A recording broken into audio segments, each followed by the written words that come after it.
Kristo Yesu akuzwe.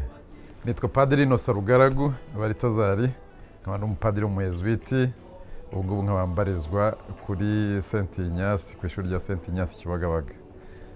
Ni ishuri ry'abayezuwiti rifite maternelle, rikagira primaire, rikagira na secondaire, nkaba directeur waryo. Kunaje rero kumenya abayezuwiti na bantu menye imyaka irenga 20 ishize, ariko kunaje kwamenya icyo gihe ndi muri Tanzania. Paruwasi narindiho yari y'abayezuwiti, ariko ntazi ko ari y'abayezuwiti, yitwa Kiwanje ca Ndege cyangwa Kindege nkuko abenshi bayizi, iri muri Dodoma muri Tanzania. Aho niho natangiye guhurira n'abayezuwiti, ndi muri Petit Seminari, ngira occasion kuko nari ndi Arusha muri Tanzania ya guhura n'abayezuwiti batandukanye, harimo n'uwitwa John Bosco Sanyu wahoze ari umuyezuwiti, abare wamane wahoze ari maître, n'abandi bayezuwiti bashoboye kunkurura bankundisha umuryango w'abayezuwiti.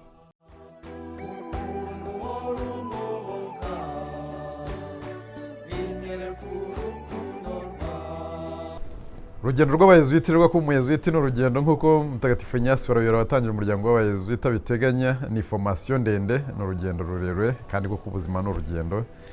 Narutangiye imyaka bibaye 23 ishize, ntangira muri novisia, natangiye n'umukandida hano mu Rwanda, nigisha Nyanza kuri maternité nk'umukandida, mamara umwaka umwe, ubwo byari muri 1989, njya muri novisia Arusha muri Tanzania, mamara imyaka 2, ubwo 1999 kugera 2001, hanyuma nkomeza muri filosofia muri Zimbabwe, igihugu cya Zimbabwe Harare, kuri Arupe University, ubwo icyo gihe cyari Arupe College.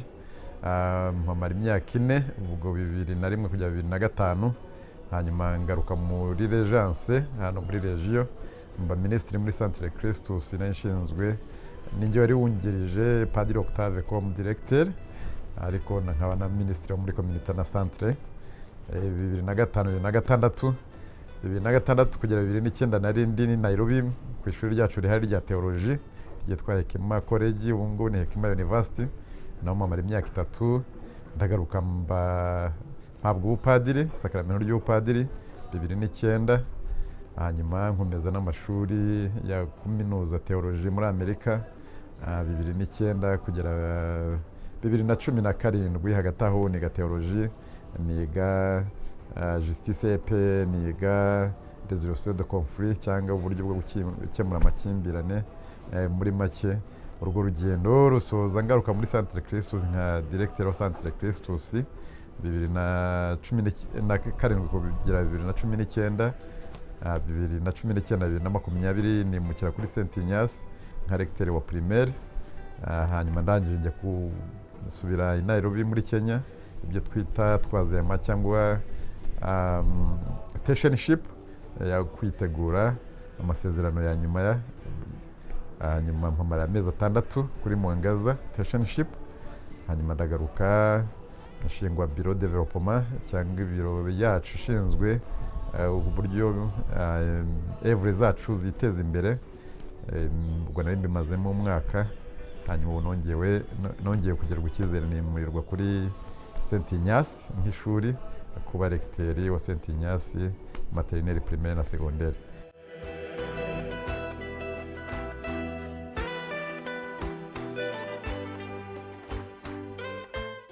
Igihe rero nibuka kidasanzwe mu buzima bwanjye bw'ubuyezuwiti ni Tariki ya 11 mu kwezi kwa 7 2009, ubwo nahabwaga isakramento ry'ubusacerdote. Byari ibyishimo byinshi, uwo munsi ntago nzabibagirwa mu buzima bwanjye, kuko nari maze imyaka myinshi mbyitegura kandi narabikundaga.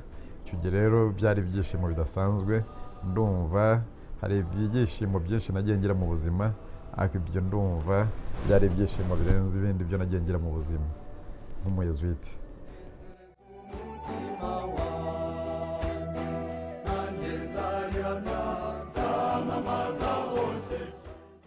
Byari ibyishimo rero byinshi, ibyishimo bikomeje by'ubusaseredoti, byakomeje muri uyu mwaka ngiriwe icyizere n'umuryango bakampamagara gukora amasezerano ya nyuma ya Burundi mu muryango w'abayezuwiti. Numvise ari icyizere Imana ingiriye, numva ari icyizere umuryango w'abayezuwiti ungiriye, numva ari n'icyizere Kiliziya ingiriye. Rero numvise ari ibyishimo byinshi, ni ibyishimo n'ubu nkifite kandi ibyishimo bizakomeza. Muri make urugendo naratangiye nk'umuntu uri muri formation, ni urugendo ashoje nka formation. Ubu rero ni etape yindi y'ubuzima, ubwo nanjye nkaforoma abandi, nkafasha abandi, nkakundisha abandi mu muryango, nkakundisha abandi Kiliziya, nkakundisha abandi ubusaseredoti. Numva ari ibintu byiza kandi nishimiye.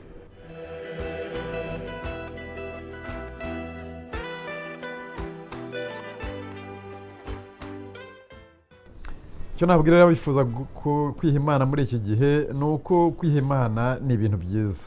Ni ibintu byiza igihe cyose iyo ugerageza gushakisha icyo wakoresha ubuzima bwa Imana yaguhaye kuri iyi si. Numva mu bintu rwose byiza ibyo ushobora gukora ni ukwiha Imana. Kwiha Imana ukavuga uti yego nari gukora byinshi mu buzima bindi, ariko ngiye gufata akanya nshakisha Imana. Nshakisha Imana niko kwiha Imana. Nimara kuyibona uko nyibonye mu maso yanjye, mu mutima wanjye, mu bwenge bwanjye, mu mbaraga zanjye, nimara kubona iyo Mana, hanyuma nyibwira abandi, nyiratira abandi benshi.